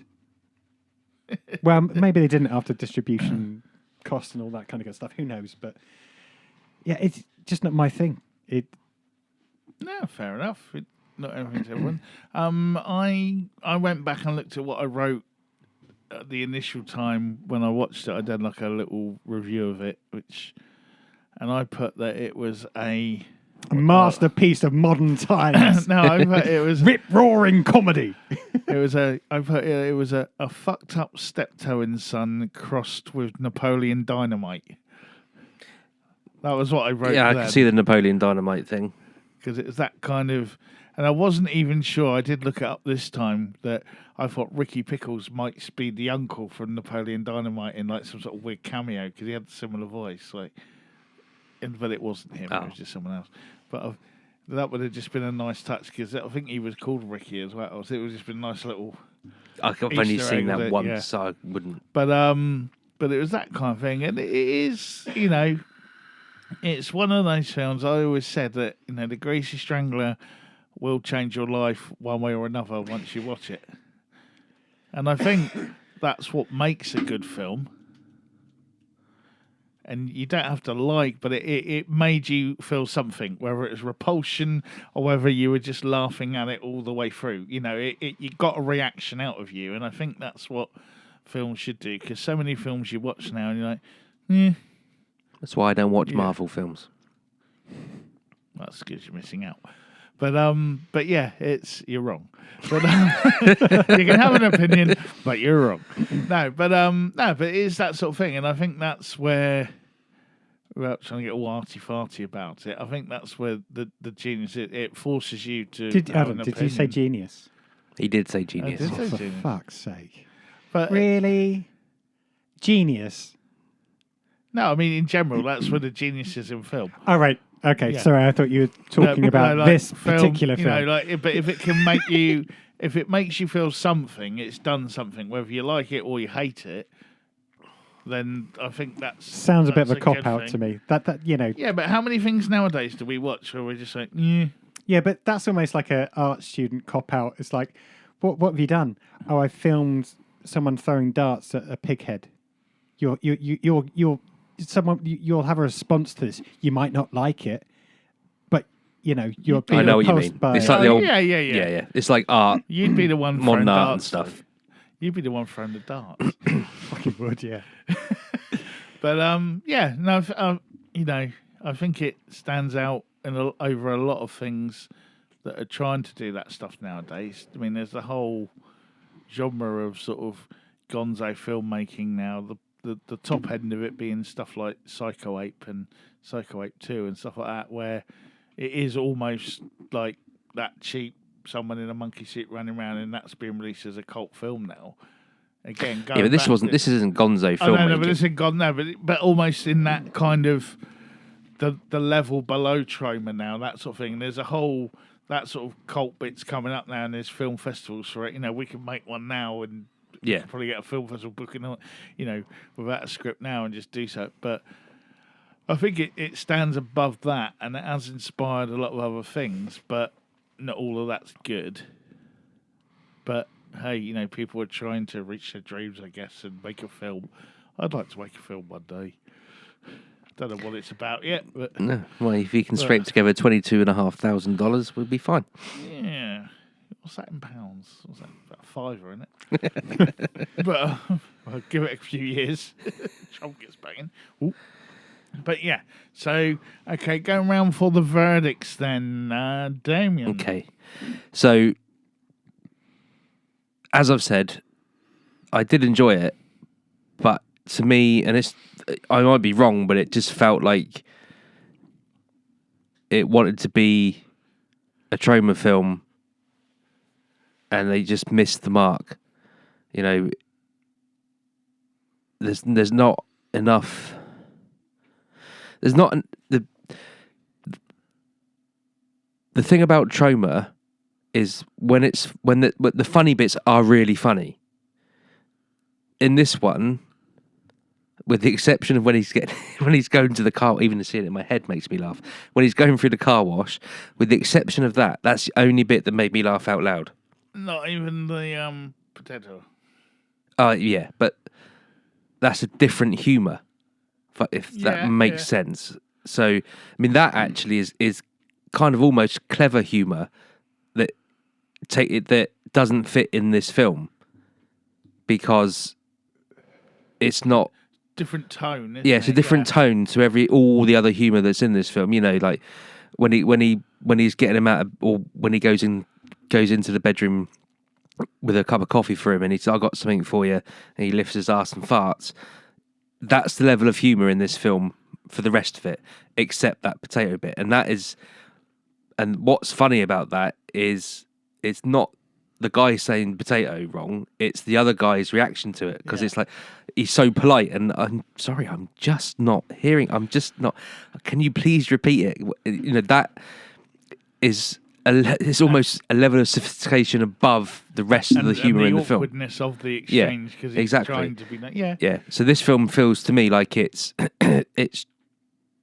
made by someone that loves Troma and all the other sort of surrealist comedies from the 70s, 80s. There wasn't really that many decent ones in the 90s, but those kind of films, and has tried to make their own one and hasn't thought it through enough.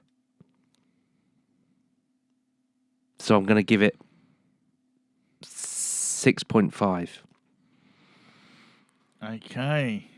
Because the soundtrack had lifted it. I was going 5, but the soundtrack gives it. Because I think, that's what I said at the beginning, I think the soundtrack guy the music man deserves more credit. Yeah. It just, But anyway, Mr. Hawkins. I am going to give deep this... breaths. I thought you were going to start a seance or something. No, I am going to give this some points. Okay. It deserves points. I'm going to give it a point for making it on a budget and getting it through the door, because, you know, in 2016 and whenever it was made, to manage an independent film and get it out the door. And, you know, I've mentioned some of the special effects. Were they top notch? No, but to be fair, they weren't too bad compared to some even bigger budget films. Yeah. I am going to give a point to the music. I don't know why people slated it, because I actually think it perfectly suited the film. You know, it was it was like it was an early 80s, late 70s soundtrack. Whoever did that, I think, summed it up and suited the film perfectly. And then I am going to give another point, which kind of pains me because I hated the fucking film. Andrew Hung was the music man. Yeah. Sorry again. But I am going to give it another point because I think there are some characters in there that could be a start of something.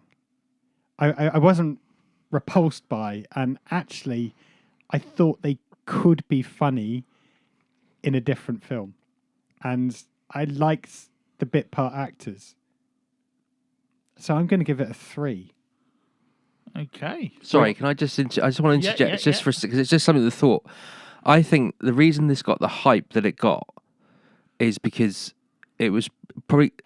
Or rather, what kickstarted the hype was likely a generation of people that had not been brought up on the Tromas and the 80s and the video nasties. This was like a from out of nowhere kind of thing. Yeah, because I think this is a thing for me.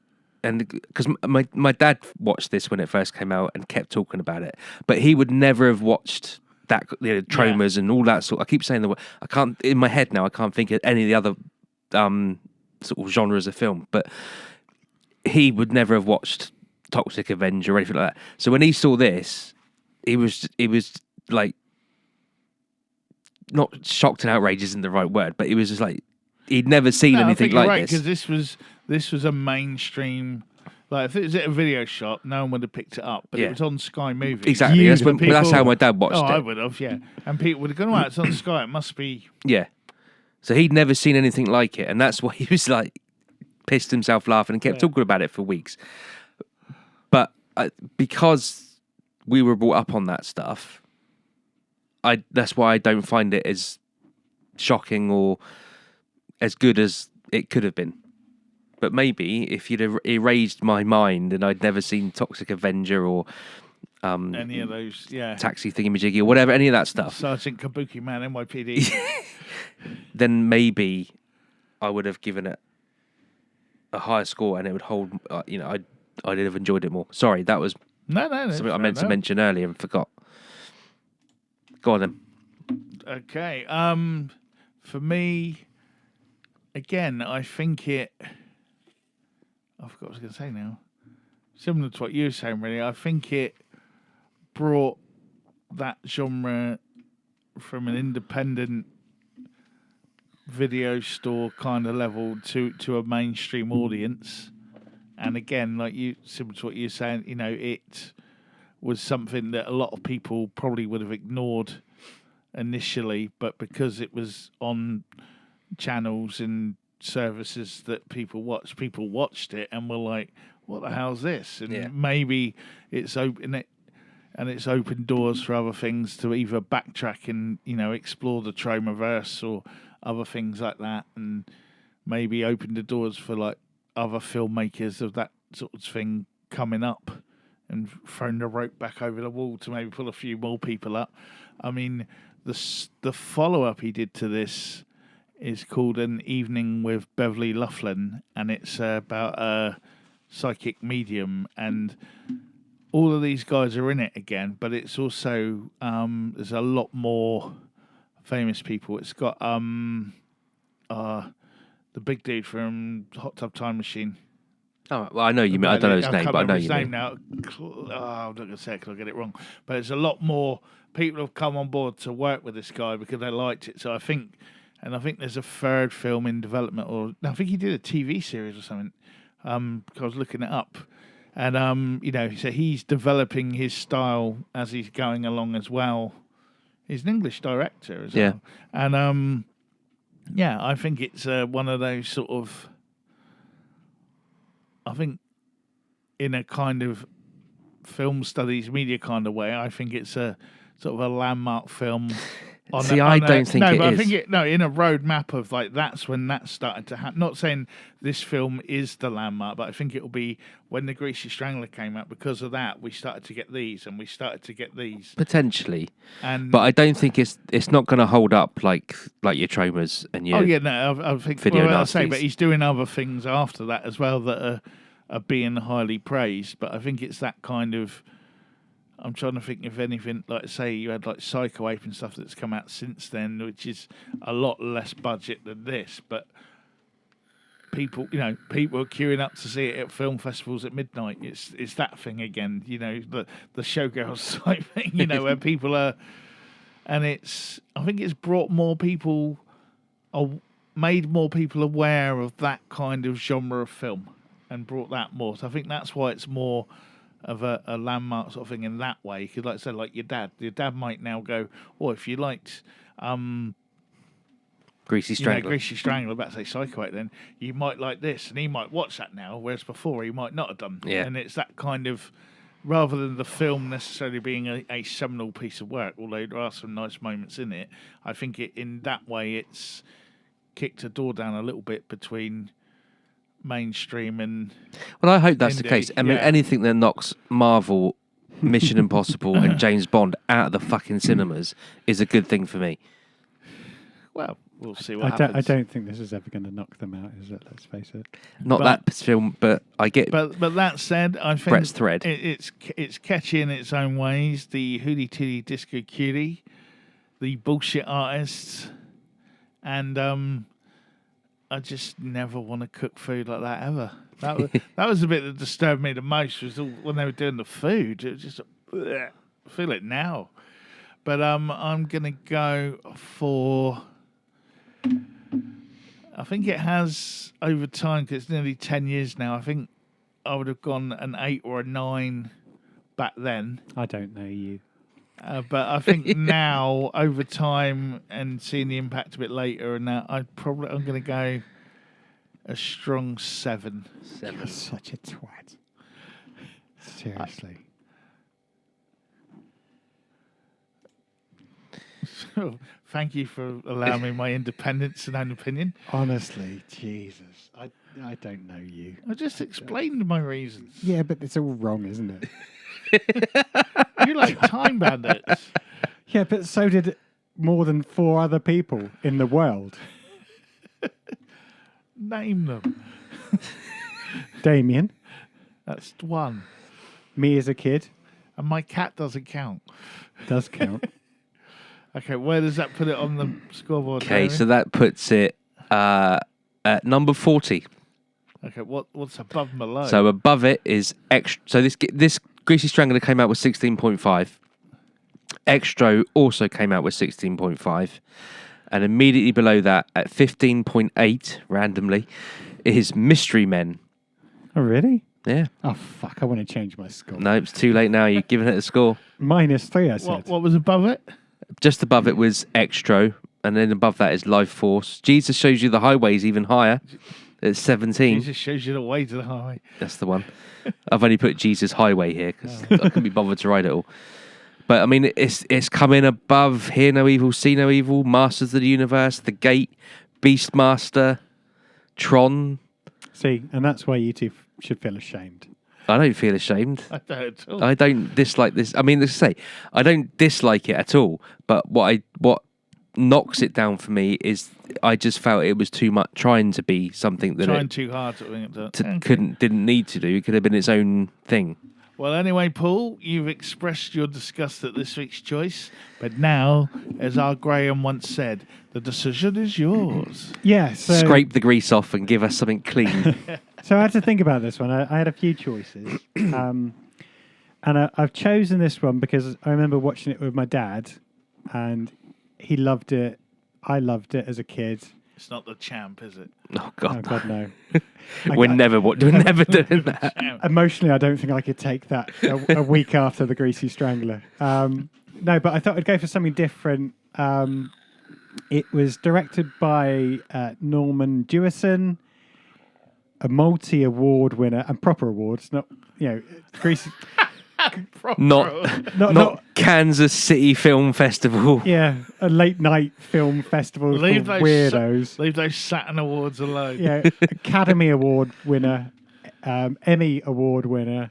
He directed things like Thomas Crown Affair, Chicago, Fiddler on the Roof, Jesus Christ Superstar. We're not watching that. But a couple of years after Jesus Christ Superstar, He got desperate. oh no, he went up in particularly because Jesus Christ Superstar is not my cup of tea. Yeah. I don't think so. As I said, he's just great at directing. In 1975, he directed a film with none other than James Caan. Rollerball. Do you know what? I nearly picked that the other day. Oh, why the fuck didn't you then? Because I went for the Greasy Strangler.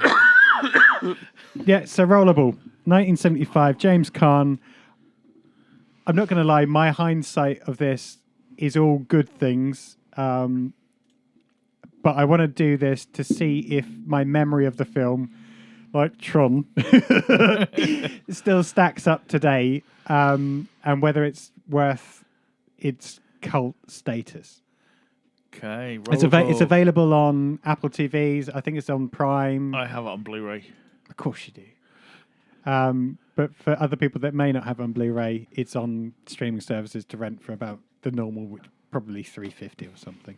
$3.50. Or I give out Brett's address online, and you can go around there to pick up the DVD. Yeah, you just have to... A small charge. Bring a big pot of grease. You bullshit artists. Right, so that pretty much wraps up our show then. So if you're playing at home, it's Rollerball in a fortnight's time. Yeah, the 1975 version. Oh, yeah, not the remake. James Caan.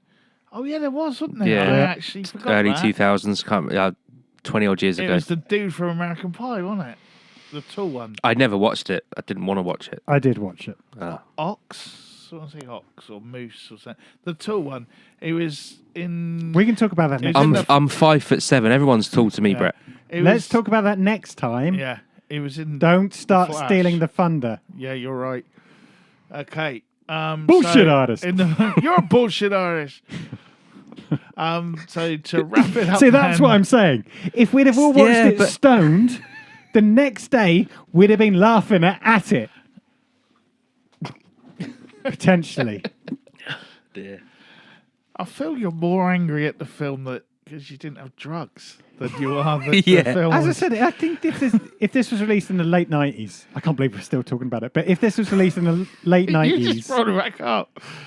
People high as a kite, next day you'd have thought it was a good film, but most of that would have been because of the drugs. Another reason not to do drugs, kids. Yes, he's correct. Okay, then. So this is the end of this week's episode. If you want to contact us about what we've done wrong, said right, or forgotten, you can either comment below on the video while you're liking and subscribing, or you can email us at cultfactionpodcast@mail.com. And let's be honest, you have a lot of ammo this week to tell two people why they are wrong. Or one why they're wrong. Yeah. Exactly. So who is right and who is wrong? Am I just not getting the surreal comedy thing from this film? Or are these two just idiots? Let us know, viewers.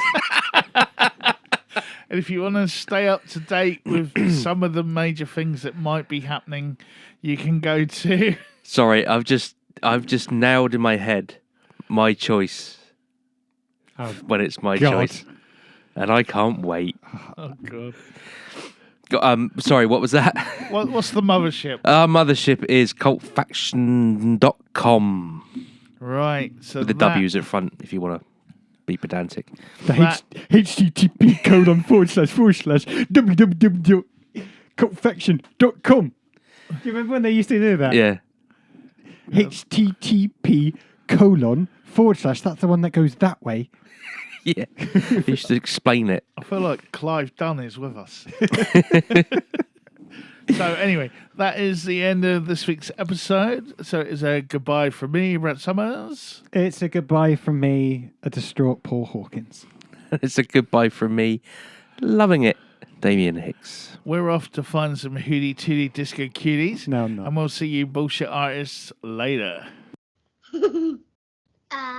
Superman.